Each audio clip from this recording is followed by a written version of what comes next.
Hello everyone, welcome to my YouTube channel. In legal education, we will cover most aspect. Here we will cover the meaning, objective, importance, legal profession and methods of legal education. D Yadav law classes में आप लोगों का स्वागत है। Legal education में आज मैं meaning, objective, importance, legal professions और मेथड्स को कवर करूंगा अपने पूरे लेक्चर में। काफ़ी इंटरेक्टिव वे में, काफ़ी आसान शब्दों में हम इसको समझेंगे ताकि मज़ा भी आए और सब्जेक्ट भी पूरा का पूरा कवर हो जाए। देखो, ये बहुत वास्ट सब्जेक्ट है और इस सब्जेक्ट की नॉलेज होना बहुत ज़रूरी है उन सारे लोगों के लिए जो as a profession legal career को अडॉप्ट कर रहे हैं। एटलीस्ट उन्हें लीगल एजुकेशन का मतलब, और मेनली जो लोग अपनी लाइन को एक तरह से एजुकेशन की तरफ यानी प्रोफेशनल लाइन की तरफ, प्रोफेसरी की तरफ या एज ए टीचर की तरफ ले जाना चाहते हैं, तो उनको ये लेक्चर मेथड्स या जितने सेमिनार मेथड, जितने मेथड्स हैं, क्लिनिकल मेथड, ये सारे मेथड्स एक तरह से पता होने चाहिए। And over and all this class is mainly important because एक लीगल सेंस है, एसेंस है लीगल एजुकेशन का, वो आपको इस क्लास से मिल जाएगा। तो legal education and research method के ऑब्जेक्टिव को हम सबसे पहले कवर करेंगे। उससे पहले एक छोटी सी रिक्वेस्ट है, अगर आपने अभी तक इस चैनल को सब्सक्राइब नहीं किया है तो चैनल को सब्सक्राइब कर लीजिए। ये छोटी सी कोटेशन है जो मुझे अच्छी लगी, मैंने डाल दी, महात्मा गांधी जी से ली हैं। It is easy to stand in the crowd but it is takes courage to stand alone. भीड़ में सब खड़े हो जाते हैं, अकेले खड़े होने के लिए जिगर चाहिए। ये बात महात्मा गांधी जी ने समझाई, ठीक है।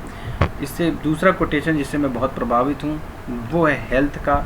जो वो हेल्थ है तो वेल्थ है, और हेल्थ सबसे फर्स्ट प्रायोरिटी हर किसी इंसान के लिए होनी चाहिए।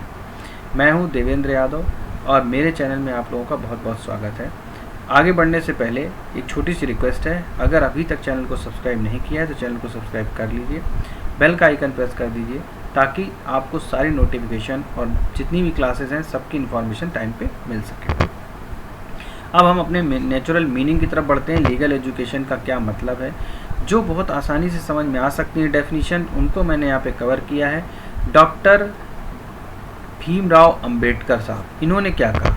इन्होंने कहा है कि मैन जो है वो एजुकेशन के बिना एक जानवर के समान है। यानी कि बिल्कुल बात सही है। अगर किसी व्यक्ति को पढ़ा लिखा नहीं है, मतलब एजुकेशन का मतलब ऐसा नहीं कि वो बिल्कुल मतलब पढ़ा, जो अनपढ़ व्यक्ति उसके पास मॉरल नहीं है, उसका मॉरल देखो, लेकिन जो पढ़ाई के साथ साथ मॉरल जो है वो पढ़ने के बाद ही आता है। इंसान में अच्छे बुरे की समझ तभी आती है, वो सबका रिस्पेक्ट करना शुरू कर देता है। तो ये डॉक्टर भीमराव अम्बेडकर हैं। ज़्यादा बात हम कर नहीं सकते क्योंकि लेक्चर जो है काफ़ी कम समय में भी कंप्लीट करना होता है। फॉर्मल जस्टिस दादा धर्माधिकारी ने कहा है, legal education make lawyer and expert who pleads for all, like the doctor who prescribes for all, like the priest who preach for all and like the economist who plan for all, right?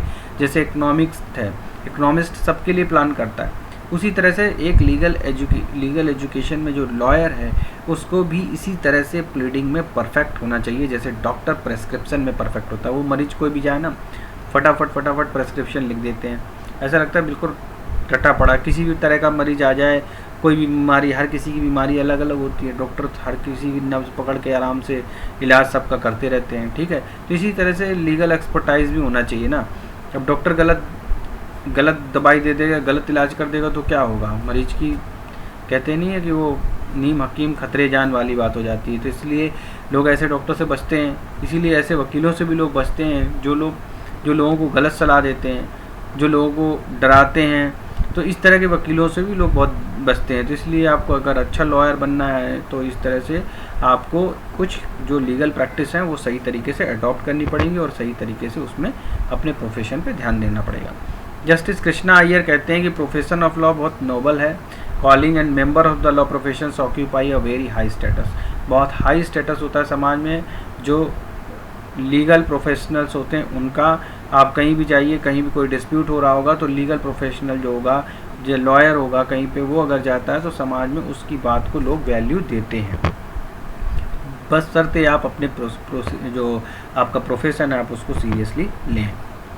Law, legal education and development have become inter related concept in the modern development country. बिल्कुल सही बात है। देखो शुरुआत कहाँ से होती है, अगर मैं ज्यूरिस्प्रूडेंस में आपको लेके चलूँ तो ज्यूरिस्प्रूडेंस में तो juris plus prudentia, knowledge of law. सबसे पहले नेचुरल लॉ से शुरू होता है। तो नेचुरल लॉ में हमारे सबसे पहले जो आता है तो ग्रीस पीरियड आता है, जहाँ पर सोक्रेटिस थे। सोक्रेटिस को क्या था, सोक्रेटिस ने देखा कि यार नेचुरल जो भगवान है उन्होंने अपनी ही नॉलेज नेचुरल लॉ थ्योरी को इंट्रोस्पेक्ट किया, और इंट्रोस्पेक्ट करने के बाद उन्होंने बहुत सारी चीज़ें की, और उसके बाद उनको जो है लोगों को बताया कि क्या है नेचुरल, ये तुम्हारे राइट्स हैं। तो वहाँ के जो एम्परर थे उनको बड़ा बुरा लगा यार, उन्हें कि ये क्या बता रहा है, ये तो न्यू जनरेशन्स को हमारे खिलाफ भड़का रहा है। तो सोक्रेटिस को जो है वो जहर का प्याला दे करके उनको जो है मृत्युदंड दे दिया गया। उसके बाद सोक्रेटिस के बाद जो है उनका प्लेटो शिष्य था, वो आया, उसने डिफरेंट फॉर्म्स ऑफ लाइफ के बारे में बताया, आइडियलिज्म के बारे में बताया कि आइडियलिज्म क्या होती है, डिफरेंट फॉर्म्स ऑफ लॉ क्या होते हैं, उनके भी थ्योरी में जो है। उसके बाद एरिस्टोटल आया, उन्होंने कहा नहीं यार आइडियलिज्म नहीं होती है, ये जो थ्योरी होती है, ये जो आइडियलिज्म की थ्योरी डिफरेंट, ये सब्सटेंसिव फॉर्म ऑफ लॉ होती है। तो एक वन लाइनर मैं समझाने की कोशिश कर रहा हूँ आपको।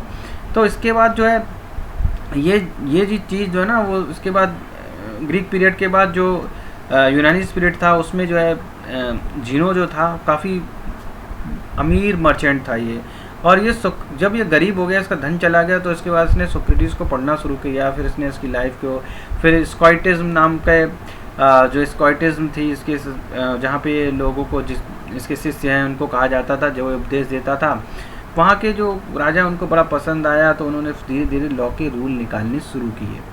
जस्ट सिविल, इस तरह से है ना, जस्ट सिविल में सिविल लॉ है। उस पहली बार इंटरनेशनल लॉ की खोज भी यहीं से हुई।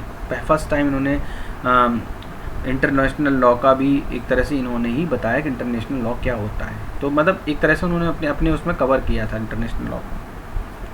इसके बाद जो मिडिलेवल एज आई, तो उसमें थॉमस एक्विना था। थॉमस एक्विना जो है ये भी बहुत प्रोमिनेंट ज्यूरिस्ट था, इसके पास भी अच्छी खासी नॉलेज थी।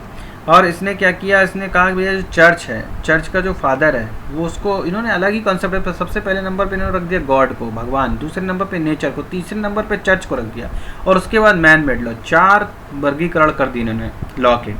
तो चर्च को बताया कि सोवन की सुपीरियर थर्ड, सबसे सुपीरियर अथॉरिटी गॉड हो गई, उसका नेचर हो गई, उसके बाद तुम्हारे चर्च जो हो गई वो सुपीरियर अथॉरिटी हो गई, और चर्च के नीचे आ गया सोवर। थॉमस एक्विना के बाद जो है वो मॉडर्न क्लासिकल मॉडर्न एरा आया। क्लासिकल मॉडर्न में तो होप्स आए। होप्स ने कहा यार कि जो जीवन बड़ा डरावना है, ये बहुत डरावनी चीज़ है, और इसमें जो है एक राजा के हाथ में सारी पावर दे देनी चाहिए और उसके अंडर में हमको हो जानी चाहिए। उन्होंने एक लिवियाथन नामक बुक लिखी, जिसमें एक दैत्य था लिवियाथन नाम का। वो कहता था कि यार इसके अंडर में सब कुछ होना चाहिए, नहीं तो ये दैत्य ही सबको खाएगा और यही सबको बचाएगा। तो उन्हें सोवर्ण को उसी तरीके से समझा, और जीवन को बड़ा समझा कि ये एक तरह से कोई भी आएगा मार के चला जाएगा, जीवन बड़ा कठिन है, इस तरह से उनकी सोच थी। फिर उसके बाद जो मॉडर्न कंसेप्ट डेवलप हुए, और आज जो है लॉ का मॉडर्न कंसेप्ट डेवलपमेंट में जो रोल है, डिफरेंट हिस्टोरिकल पीरियड है, सोशियोलॉजिकल पीरियड है, सारे ज्यूरिस्प्रूडेंस के जो सब्जेक्ट हैं, उस तरह से हम इसमें लॉ का वेरियस स्कोप की लीगल एजुकेशन की बात करें तो एक तरह से डेवलपमेंट डिफरेंट फेजेस में इंटर रिलेटेड है। मॉडर्न डेवलपिंग कंट्रीज़ में, सोसाइटीज़ में ये रूल जो हैं, ठीक है, कैसे कैसे सोसाइटीज़ डेवलप होती गई, वैसे वैसे लॉयर्स और लॉ इस चीज़ का डेवलपमेंट होता चला गया। टुडे जो लीगल एजुकेशन है वो अपनी इम्पोर्टेंस है इकोनॉमिक में, सोशल में और पॉलिटिकल सिनारियोज़ में, मैंने बता दिया एग्जांपल के साथ, इसलिए आई होप ये चीज़ आप लिख पाओगे। Legal education is the education of individuals in the principle, practice and theory of law. अब इसके बाद ऑब्जेक्टिव क्या है लीगल एजुकेशन का, integrating the law subject with the social and behavioural science. हम ऑब्जेक्टिव को अच्छे से कवर करेंगे, इसके सारे फैक्टर्स को कवर करेंगे।